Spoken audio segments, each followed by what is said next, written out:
अलैकुम। ये स्टूडेंट, कल हमने फर्स्ट लॉ ऑफ थर्मोडायनामिक्स पढ़ा जिसमें कहा गया कि चेंज इन इंटरनल एनर्जी जो होता है वो दो चीज़ों पर डिपेंड करता है कि एक तो उसको हमने सिस्टम पर काम कितना किया या सिस्टम ने कितना काम करके दिया आपको, दूसरा ये कि उसको हीट कितनी सप्लाई की गई है। Basically heat is a form of energy और वो भी उसी चीज़ को रिप्रेजेंट करती है, वर्क भी सेम। और एनर्जी जो है वो इंटरनल एनर्जी तो है ही, एनर्जी की बात है। तो आज हम उसकी एक एप्लीकेशन देखते हैं, एडियाबैटिक प्रोसेस। एडियाबैटिक प्रोसेस क्या होता है कि जिसमें no heat can enter or leave the system is called the adiabatic process. मतलब फर्ज करें कि हम किसी गैस को इस एक बिल्कुल इंसुलेटेड किस्म का आपके पास सिलेंडर है उसके अंदर बंद कर देते हैं और उसके ऊपर एक वेटलेस पिस्टन लगा देते हैं। अब क्या है कि जब वो एक हीट इंसुलेटर है उसमें से ना तो हीट बाहर जा सकेगी और ना उसके अंदर जा सकेगी, यानी कि नाइदर हीट कैन लीव नार कैन एंटर द सिस्टम। और गैस जो है वो वहाँ पर आपके पास एज सिस्टम एक्ट करती है। थोड़ी सी और बात यह है कि नेचुरली तो ऐसे प्रोसेस जो हैं वो रूटीन में एग्जिस्ट नहीं करते, लेकिन बात यह है कि अगर हम ऐसी गैस को बंद कर लें और फिर उसके ऊपर काम करना शुरू करते हैं तो वो उसी वक्त उसकी जो इंटरनल एनर्जी है उसमें हम ये चेंज इन इंटरनल एनर्जी जो है वो फील करते हैं। वो जब वो कहते हैं कि no can enter or leave the heat enter or leave the system, तो इसका मतलब यह है कि ये जो आपके पास इक्वेशन थी फर्स्ट लॉ ऑफ थर्मोडायनामिक्स की, change in internal energy is equal to Q plus W. अब क्यू तो ज़ीरो हो गया कि हीट ना एंटर हुई ना लीव हुई, तो इसका मतलब यह है कि जो चेंज इन इंटरनल एनर्जी होगी that will be the due to the work done either by the system or on the system. अगर ऑन द सिस्टम करेंगे तो वो नेगेटिव होगा, अगर बाय द सिस्टम करें होगा तो वो यही डब्ल्यू नेगेटिव हो जाएगा। और आगे ये भी देखिए कि वर्क हमने कहा है कि that is the product of pressure and volume. P V दोनों जो हैं तो उनको मल्टीप्लाई करते हैं तो हमारे पास P V is equal to the work done. तो इसी को यूज़ करते हुए आगे वो कहते हैं कि आपको ये प्रूव करना है कि prove that for adiabatic process the P V gamma is equal to constant. अब गैमा क्या है? ये बेसिकली रेशो है the heat capacity at constant molar speak heat capacity at constant pressure to molar heat capacity at constant volume. ये आप लोगों ने FSc में कुछ ना कुछ जो लास्ट चैप्टर है वहाँ पर पढ़ा हुआ है। तो इसको हम साबित करते हैं। वो कह देते हैं कि फर्स्ट करें कि let us derive a relation between P and V for the adiabatic process using, next page पे चलते हैं।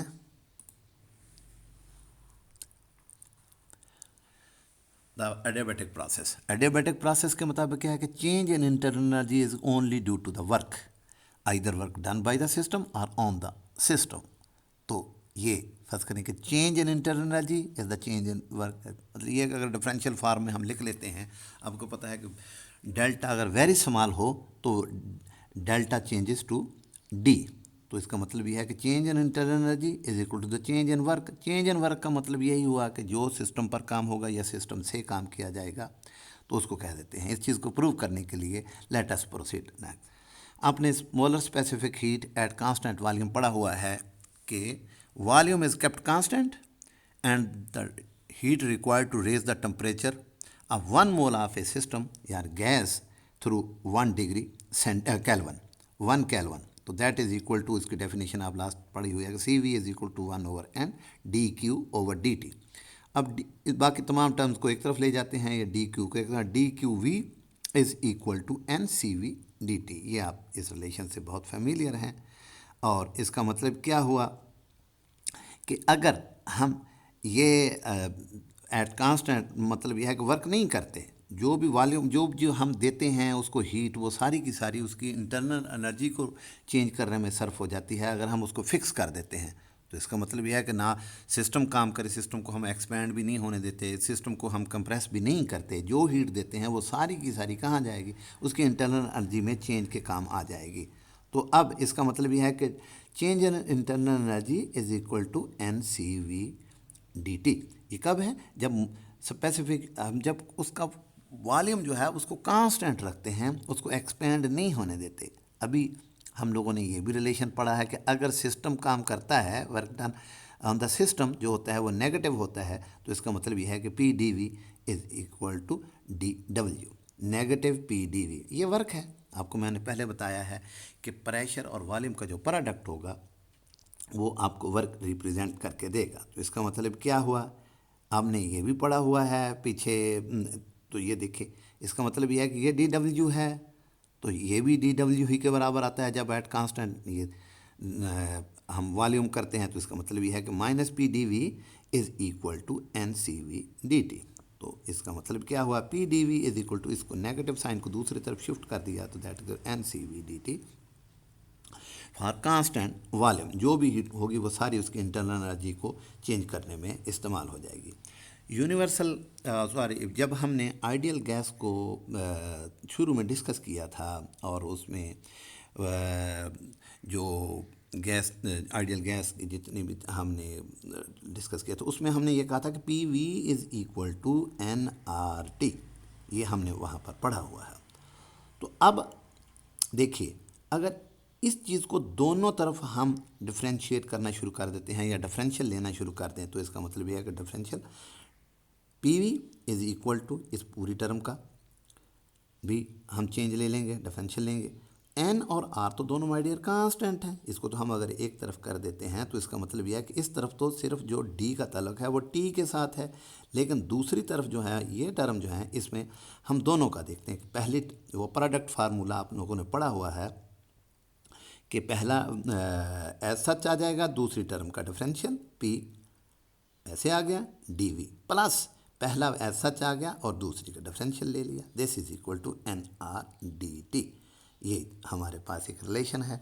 तो अगर हम इसमें देखते हैं कि हमने पढ़ा है कि ऊपर देखिए कि P D V is equal to minus N R D T, इसको इसकी जगह पर हम सब्स्टिट्यूट कर देते हैं तो हमारे पास ये रिलेशन आ गया, minus N C V D T plus P D V is equal to N R D T.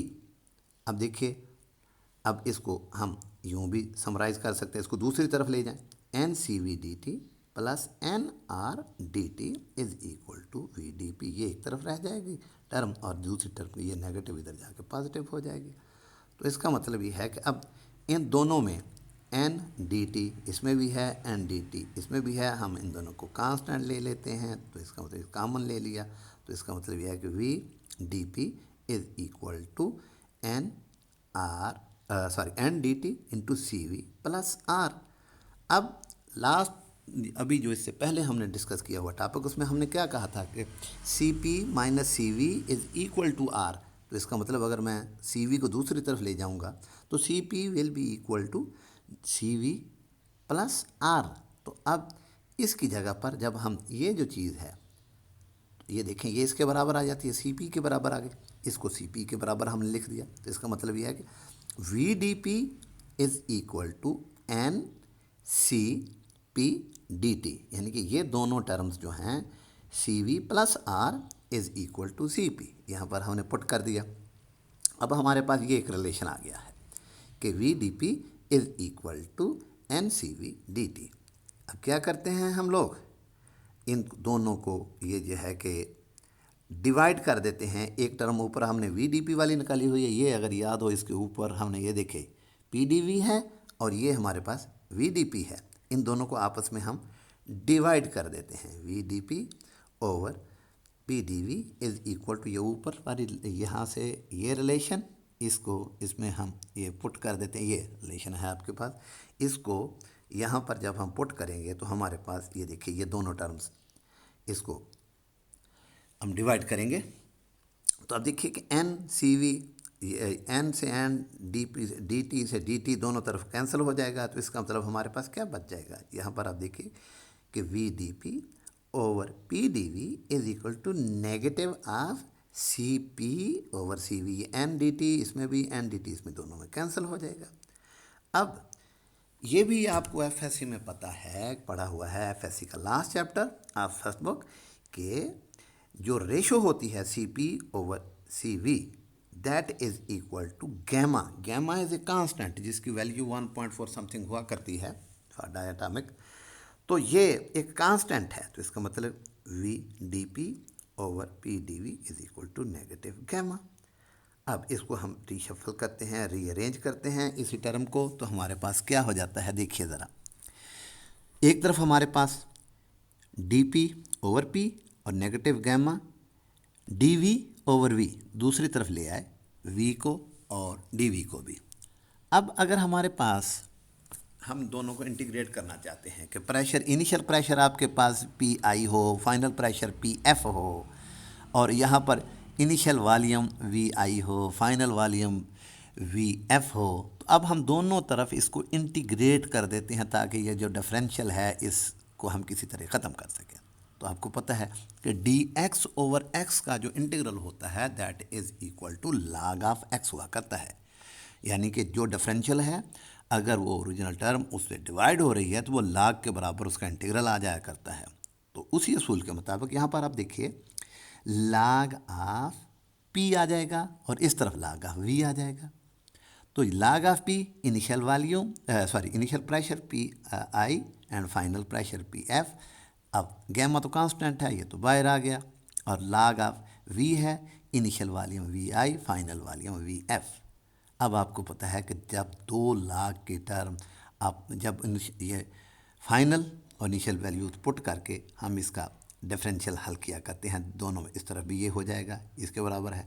अब क्या है, जब 2 लाख की टर्म्स आपस में माइनस हो रही हों तो हम दोनों को डिवाइड करके 1 लाख में, तो यानी कि log P F over P I is equal to minus gamma log V F over V I, इसको हम यूँ लिख सकते हैं। तो अब देखिए, और आपको ये भी पता है कि जो चीज़ log के साथ मल्टीप्लाई हुआ करती है वो पावर की शक्ल में लिख दी जा सकती है। हमने उसको माइनस गैमा की शक्ल में लिख दिया कि अब हमारे पास टर्म आ जाएगी log P F over P I is equal to log V F over V I और raise to the power gamma. ये जो गैमा था आपको पता है जो log के साथ मल्टीप्लाई होती है टर्म वो ऊपर जाके पावर की शक्ल में आ जाया करती है। अब दोनों तरफ से log हम ख़त्म कर देते हैं, तो P F over P I is equal to V F over V I और इसकी पावर गैमा।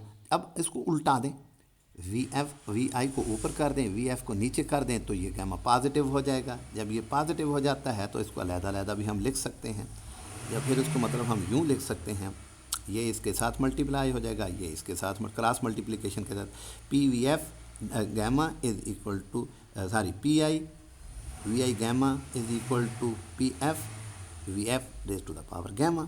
जब ये चीज़ें मल्टीप्लाई हो रही हैं तो इसका मतलब ये दोनों बराबर हैं। जिस तरह हमने बॉयल्स लॉ में पढ़ा था P one V one is equal to P two, तो इस तरह मतलब P one P F V F Y उसका पावर गैमा और is equal to P I V I raise to the power gamma. तो इसको हम यूँ कह सकते हैं कि P V F raise to the gamma is a constant.